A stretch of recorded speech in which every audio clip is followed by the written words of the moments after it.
Jean-Philippe Lanclos, je suis designer coloriste et mon activité est essentiellement orientée sur la recherche des couleurs dans deux domaines, l'architecture et l'environnement et les produits industriels de grande consommation. En langage de style automobile, il est certain que la couleur demande des études très élaborées de façon à ce qu'au moment où la voiture se trouve dans la rue, eh bien, elle corresponde exactement aux attentes des consommateurs. Mais on n'imagine pas que la vraie complexité de l'étude des couleurs d'une automobile commence par l'étude des harmonies intérieures.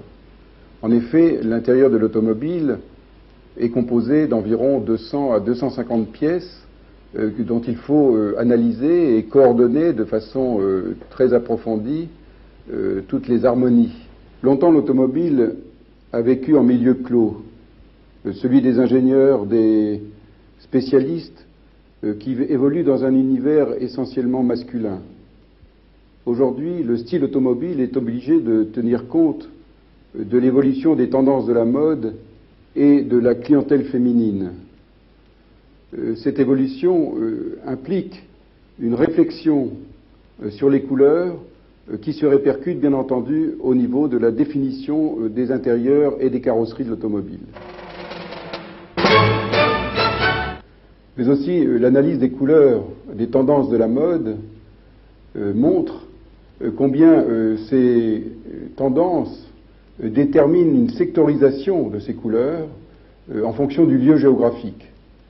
Et là, nous pensons à ce concept de la géographie de la couleur qui détermine, selon les pays, une certaine accoutumance des couleurs ou une certaine attente de ces couleurs. Ainsi, il y aura pour l'Italie un certain rejet du jaune sur la couleur des caisses. Pourquoi? Parce que le jaune, en Italie, est la couleur des taxis. Prenons le violet, par exemple. C'est une couleur qui a été complètement exclue des carrosseries des véhicules européens. Par contre, au Japon, le violet est la couleur impériale. Et on a vu ces années dernières plusieurs constructeurs sortir des voitures avec du violet, des tonalités parmes, chose qui est tout à fait inhabituelle chez nous. Et je suis très intéressé par ce qui se passe au Japon. Eux-mêmes, les Japonais développent actuellement en Europe des études extrêmement précises sur ces différentes tendances et sur ce que nous appelons les sociostyles. Et actuellement, nous travaillons pour une grande firme japonaise.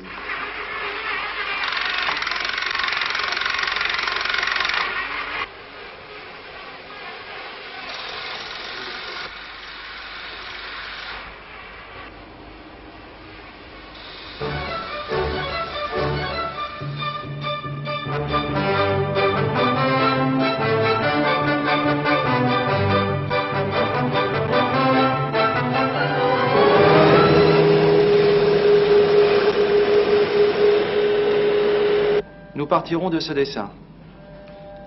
Voilà le matériau employé. Voici le résultat de mon travail. Et voici le vol en série.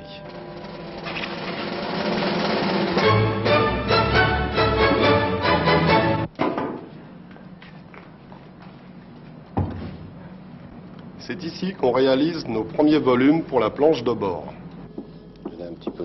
Un petit peu de forme. Je suis styliste, je travaille avec un dessinateur industriel et deux maquettistes sur un projet de vitre arrière. Des couleurs primaires avec la version bas de gamme. Ouais, tout à fait. C'est important. Quelque chose de fort et puis plus doux pour le haut de gamme. Il y aller vers des choses le plus raffiné que jouer sur la version bas de gamme. Nous sommes stylistes couleurs et matière. La Renault 460 inspirée des couleurs des années 60.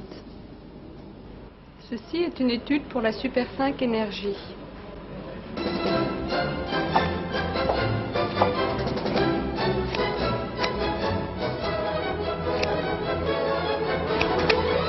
D'accord.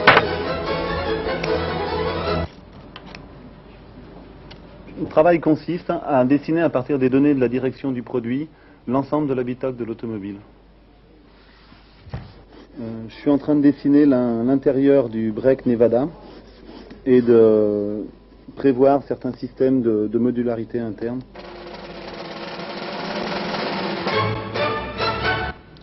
Piero Stroppa, responsable du style intérieur chez Renault. Voilà les résultats de 2 ans de travail.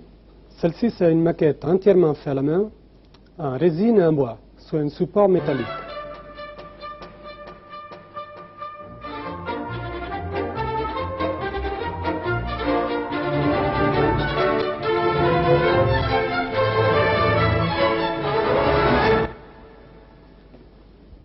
L'ergonomie, c'est ça.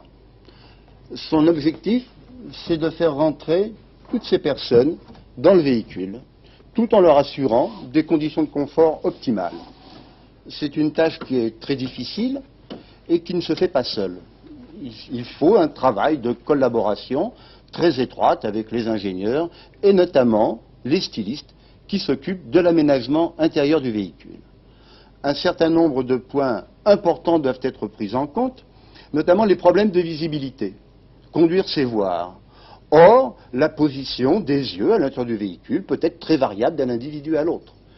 Faire un véhicule, c'est assurer une bonne posture, un bon confort d'assise.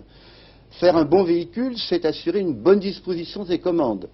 Tous ces problèmes sont pris en compte par l'ergonomie et, je le répète, très étroitement avec les autres concepteurs. Le grand problème que nous rencontrons, c'est que le conducteur moyen n'existe pas. Nous voyons, par l'observation simple, qu'il y a des individus très différents les uns des autres. Cette notion de normalité n'existe pas. C'est un concept que nous ne connaissons pas.